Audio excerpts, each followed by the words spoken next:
Jadi tawadhu kita orang salikin ini masih dianggap ada sombongnya oleh orang-orang arifin. Kita ini sudah merasa hina, merasa banyak dosa, itu dianggap masih ada sombongnya oleh orang-orang arifin, oleh orang-orang yang tingkatan atas. Kenapa dianggap sombong? Karena dia masih merasa ada punya diri. Ada punya diri masih, di situ ada kesombongan. Sedangkan orang arif dia merasa kada punya apa-apa lagi. Nah, di situ tawadhu yang sebenarnya. Siapa yang memandang kepada kerajaan Allah, hilanglah kerajaan dirinya. Karena dirinya itu akan hina ketika haibah Allah Subhanahu wa ta'ala. Qala Syekh Abu Sulaiman Ad-Darani rahimahullah, law ijtama al-khalqu ala ay yad'uni kattida'i 'inda nafsi ma qadaru 'alaihi. Ujar Syekh Abu Sulaiman Ad-Darani, jikalau berkumpul seluruh makhluk untuk menghinakan aku, untuk merendahkan aku, sebagaimana aku merendahkan diriku, niscaya mereka tidak akan mampu.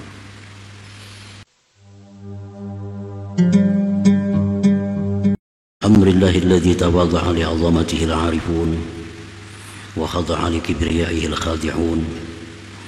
أشهد أن لا إله إلا الله وحده لا شريك له الذي وحده الموحدون وأشهد أن سيدنا محمدا عبده ورسوله الميمون اللهم صل وسلم وبارك على سيدنا محمد سرك المكنون وعلى آله وصحبه وذريته وأتباعه إلى يوم لا ينفع فيه مال ولا بنون أما بعد. Kita hormati, kita cintai para habaib dan para ulama, para muhibbin, hadirin hadirat rahimakumullah. Puji syukur senantiasa kita haturkan kehadirat Allah Subhanahu wa ta'ala atas limpahan taufik dan hidayah serta inayahnya, sehingga kita malam ini kembali dikumpulkan oleh Allah di majlis yang penuh berkah dan rahmat ini. Salawat dan salam atas junjungan kita Nabi besar Muhammad sallallahu alaihi wasallam dan seluruh keluarga, para sahabat, zurriyat dan pengikut beliau ila yaumil qiyamah. Para muhibbin rahimakumullah, al-hikmatul mufiyatu lil arba'in ba'dal mi'ati tsaniyah min al-hikamil ataiyah. Qala al-Imam Ahmad ibnu Athaillah As-Sakandari rahimahullah wa nafa'ana bi ulumih. Hikmah yang ke-240 dari Al-Hikam, berkata Imam Ahmad ibnu Athaillah As-Sakandari rahimahullah, nafa'ana bi ulumih. At-tawadhu'ul haqiqiyyu huwa ma kana nashi'an an syuhudi 'azamatihi wa tajalli sifatih. Bermula tawadhu yang sebenar-benar tawadhu ialah yang terbit daripada menyaksikan keagungan Allah Subhanahu wa ta'ala dan tajalli sifat-sifatnya Allah Subhanahu wa ta'ala. At-tawadhu kismani. Tawadhu itu ada dua macam. Yang pertama tawadhu'us salikin. Tawadhu'nya orang-orang salikin. Tawadhu'nya orang-orang yang menuntut ilmu. Walladzina sya'a minan nazar ila naqsin nafs wa uyubiha wa kasrati dzunubiha wa ghafalatiha. Tawadhu'nya orang-orang yang salikin atau penuntut ilmu itu terbit daripada memandang kepada kurangnya diri dan aib-aib diri dan banyaknya dosa-dosa dan kelalaian-kelalaian diri. Itu adalah tawadhu'nya orang-orang salikin. Ini memandang bahwa dirinya ini banyak kekurangan, dirinya ini banyak cacat, dirinya ini banyak dosa, dirinya ini banyak lalai kepada Allah. Dari situlah dia merasa bahwa orang lain itu lebih mulia daripada dia. Nah, itu tawadhu'nya orang-orang salikin.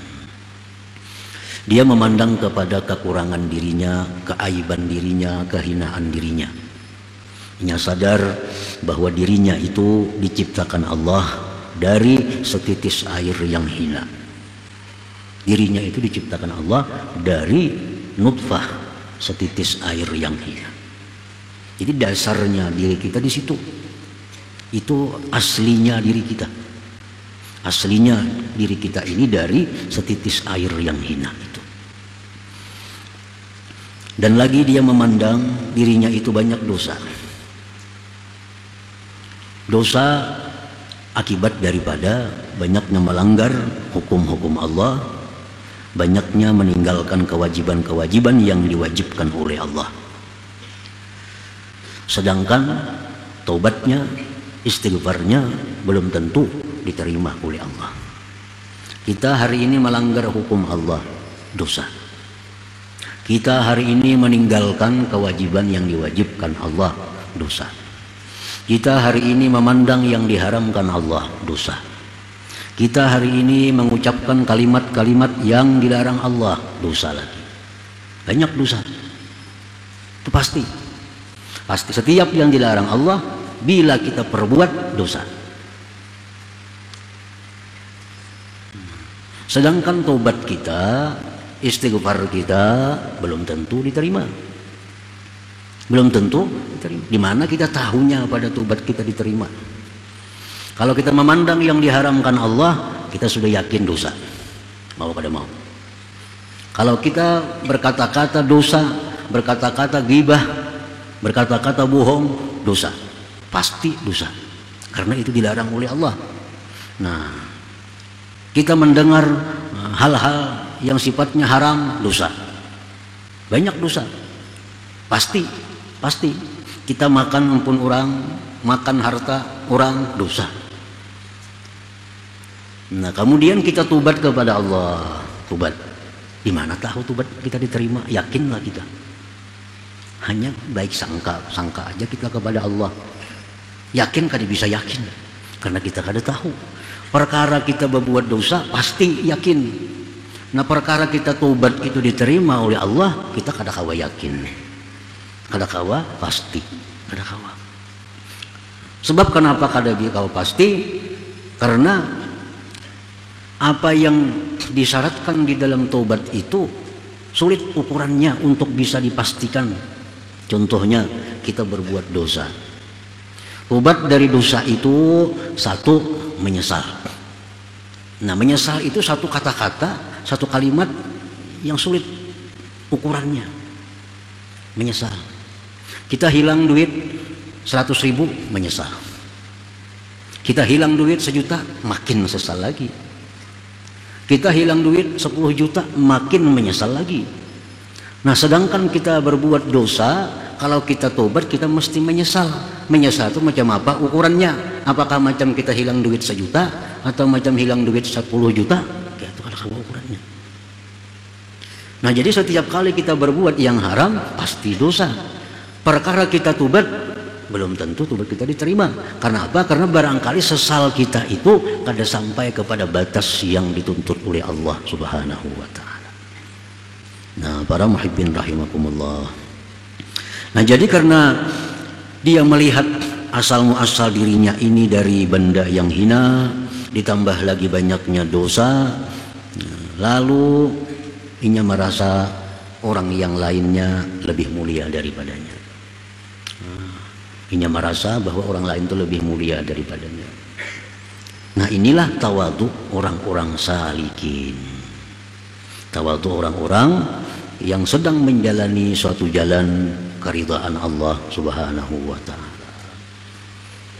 Melihat siapapun orang lain, ia menganggap bahwa orang lain itu lebih mulia daripada dirinya. Kenapa? Karena aku banyak dosa. Aku tahu diriku, sedangkan diri orang kok kada tahu. Diri orang kok kada tahu. Hati orang kada tahu.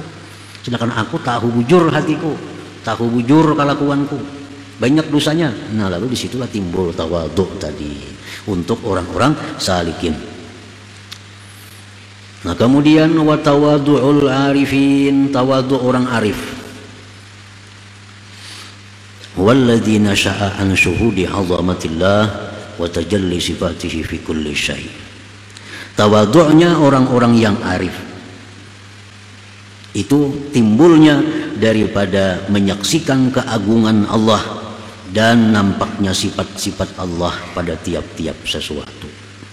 Ya, sekedar tahu kita, walaupun kita belum sampai ke makam arifin, Paling kadang kita tahu bahwa tawadhu mereka dengan tawadhu kita ini beda sumbernya. Tawadhu kita bersumber dari memandang kepada diri kita, banyak dosa dan sebagainya. Sedangkan tawadhu orang arif, dia memandang kepada keagungan Allah. Nah, memandang kepada keagungan Allah, memandang kepada kejayaan Allah, memandang kepada keperkasaan Allah, memandang kepada kekayaan Allah, lalu merasa dirinya ini kada punya apa-apa. Nah, sama aja juga ujung-ujungnya, cuma cara pandangnya belain dengan orang-orang arif. Orang arif ini dia memandang ke atas, kembali kepada dirinya. Sedangkan orang salikin memandang ke bawah, kembali kepada dirinya. Lianna man syahida 'azamatallah sahurat wa dhabat nafsuh fala yara nafsaha syai'a. Karena orang yang menyaksikan keagungan Allah kecil dan hancur dirinya, dia tidak melihat lagi dirinya itu sesuatu yang bisa dipandang. Kalau sudah kita memandang kepada keagungan Allah, kita ini kada ada apa-apa lagi. Kalau sudah kita melihat kepada kekayaan Allah, kita kada akan jadi apa-apa lagi. Melihat kita kepada keperkasaan Allah, kita akan hancur, kita akan kada jadi apa-apa lagi. Nah, disitulah tawadhu'nya orang arif itu. Tawadhu'nya orang arifin. Qala al-Imam As-Suhrawardi, la yablughul 'abdu haqiqat at-tawadhu' illa 'inda lam'ani nuril musyahadah fi qalbihi fa 'inda dzalik tadhubun nafsu wa 'inda zawbaniha safa'uha an ghisyil kibri wal ujub. Tidaklah sampai seorang hamba kepada hakikat tawadhu kecuali ketika memancarnya cahaya musyahadah di dalam hatinya. Ketika yang demikian itu hancurlah dirinya, dan ketika hancur dirinya itulah kebersihan dirinya daripada kesombongan dan keujuban. Jadi kalau orang-orang salikin itu, dia masih merasakan keberadaan dirinya yang hina ini. Dia masih merasakan keberadaan dirinya yang banyak dosa itu. Itu orang salikin. Oleh karena itu mereka tawadhu. Sedangkan orang arifin, karena dia memandang kepada keagungan Allah, dia kadang merasakan lagi keberadaan dirinya ini hilang. Apalagi yang disombongkan, menghilang, ada berisi diri lagi. Nah, kalau orang salikin masih merasa ada punya diri tapi hina. Nah, kalau orang arifin, mereka kadang merasakan lagi punya diri karena memandang kepada keagungan Allah Subhanahu wa ta'ala. Nah, itulah yang disebut dengan hakikat tawadhu itu. Hakikat tawadhu. Para muhibbin rahimakumullah. Contohnya umpamanya ada orang berisi duit 1 miliar. Nah, si A ini ada berisi duit 10.000 atau 5.000. Nah, ini merasa dikit, miskin, fakir, sedikit berisi duit. Nah, lalu dia tawadhu. Ada si B ini kada sing duitan sama sekali. Kada sing duitan sama sekali. Nah, apalagi nang ditawadhuakan, apalagi nang disombongakan, kada bisa apa-apa. Nah, itulah perbedaan antara orang arif dengan orang salikin. Orang salikin masih merasa ada punya diri, tetapi hina, tapi banyak dosa, lalu tawadhu. Nah, kalau orang arifin, dia karena memandang kepada kebesaran Allah, kada merasa lagi punya diri. Tenggelam dalam keagungan Allah Subhanahu wa ta'ala. Qala Zunnun al-Misri, man arada tawadhu' falyuwajjih nafsahu ila 'azamatillah fa innaha tazub. Wa man nadhara ila sultanillah zahaba sultanu nafsihi li'anna an-nufusa kullaha hakirah inda haibatillah subhanahu wa ta'ala. Barang siapa yang menghendaki akan tawadhu yang sebenar-benar tawadhu artinya, maka hendaklah dia menghadapkan dirinya kepada keagungan Allah, bahwa dirinya itu akan hancur. Jadi tawadhu kita orang salikin ini masih dianggap ada sombongnya oleh orang-orang arifin. Kita ini sudah merasa hina, merasa banyak dosa, itu dianggap masih ada sombongnya oleh orang-orang arifin, oleh orang-orang yang tingkatan atas. Kenapa dianggap sombong? Karena dia masih merasa ada punya diri. Ada punya diri masih. Di situ ada kesombongan. Sedangkan orang arif, dia merasa kada punya apa-apa lagi. Nah, di situ tawadhu yang sebenarnya. Siapa yang memandang kepada kerajaan Allah, hilanglah kerajaan dirinya. Karena dirinya itu akan hina ketika haibah Allah Subhanahu wa ta'ala. Qala Syekh Abu Sulaiman Ad-Darani rahimahullah, law ijtama al-khalqu ala ay yad'uni kattida'i 'inda nafsi ma qadaru 'alaihi. Ujar Syekh Abu Sulaiman Ad-Darani, jikalau berkumpul seluruh makhluk untuk menghinakan aku, untuk merendahkan aku, sebagaimana aku merendahkan diriku, niscaya mereka tidak akan mampu. Artinya, andai kata orang semuaan nih menghinakan sidin, masih kada apa-apa dibanding daripada sidin menghinakan diri sidin sendiri itu. Kalau ada orang merendahkan sidin misalnya jahat, sidin merasa diri sidin itu lebih jahat daripada yang dikatakan orang itu. Kalau ada orang mengatakan sidin itu hina, sidin merasa diri sidin lebih hina dari apa yang dikatakan orang itu. Nah, andai kata berhimpun seluruh makhluk untuk menjatuhkan aku sebagaimana aku menjatuhkan diriku, mereka tidak akan kuasa.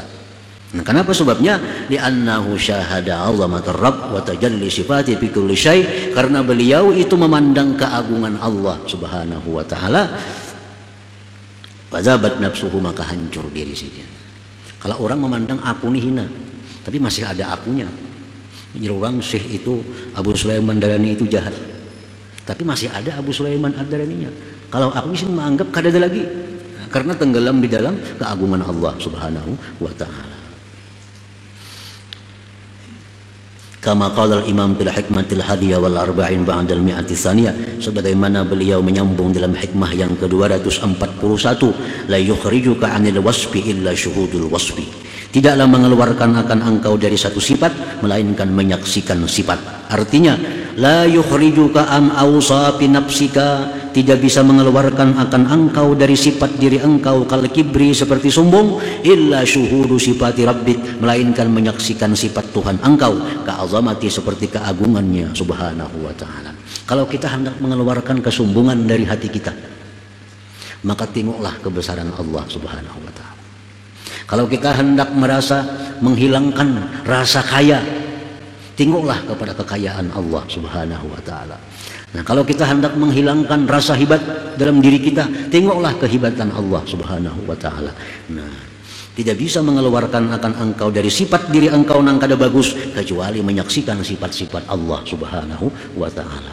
Kita ini merasa kaya aja pada orang. Nah, hendak menghilangkan itu kada bagus, perasaan rasa kaya itu kada bagus. Hendak menghilangkan itu, nah, saksikan kekayaan Allah. Kada napa-napanya kekayaan kita dibanding kekayaan Allah Subhanahu wa ta'ala.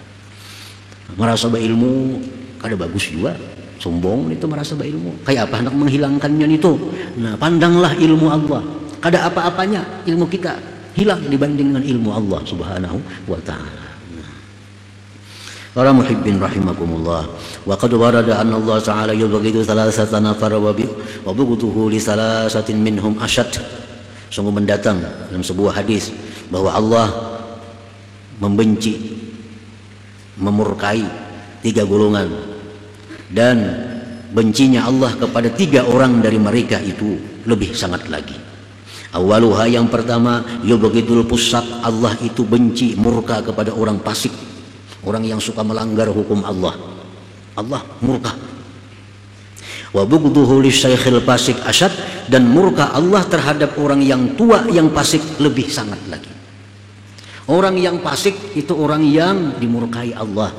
Tapi kalau ada orang yang sudah tua tetap fasik, Allah lebih murka lagi. Mestinya sudah tua baik-baik diri kan kayak itu.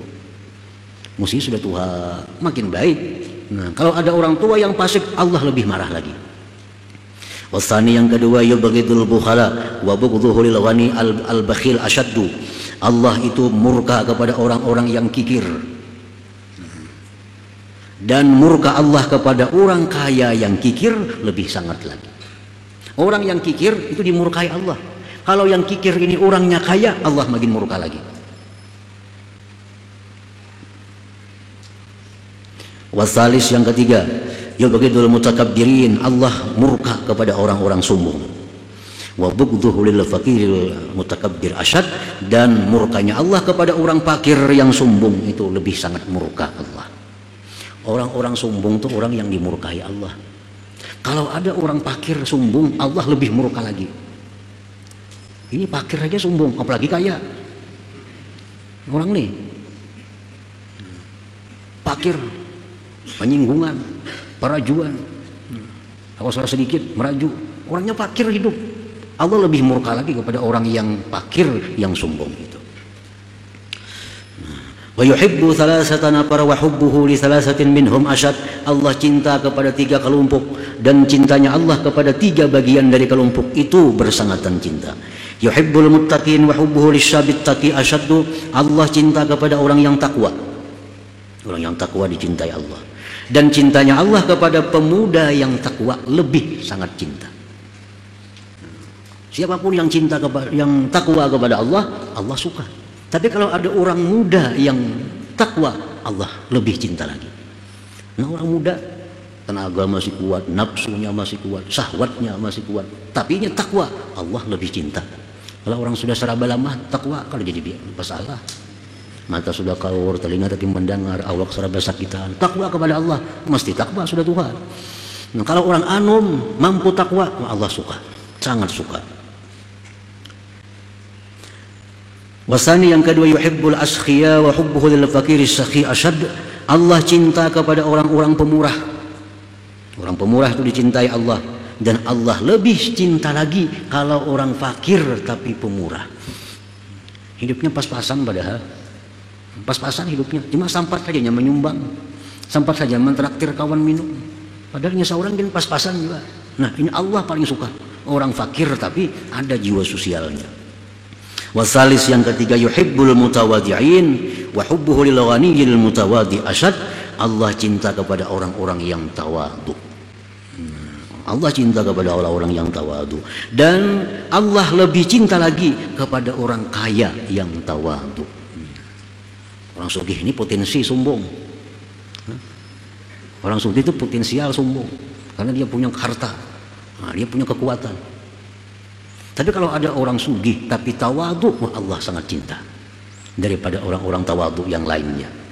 Ada orang alim tawadu, ada orang ini pedagang tawadu, ada semua dicintai Allah. Tapi kalau ada orang sugih tawadu, Allah sangat cinta. Allah sangat cinta. Nah, kemudian selanjutnya hikmah yang ke-242 insyaallah taala. La hadratin Nabi sallallahu alaihi wasallam al-Fatihah.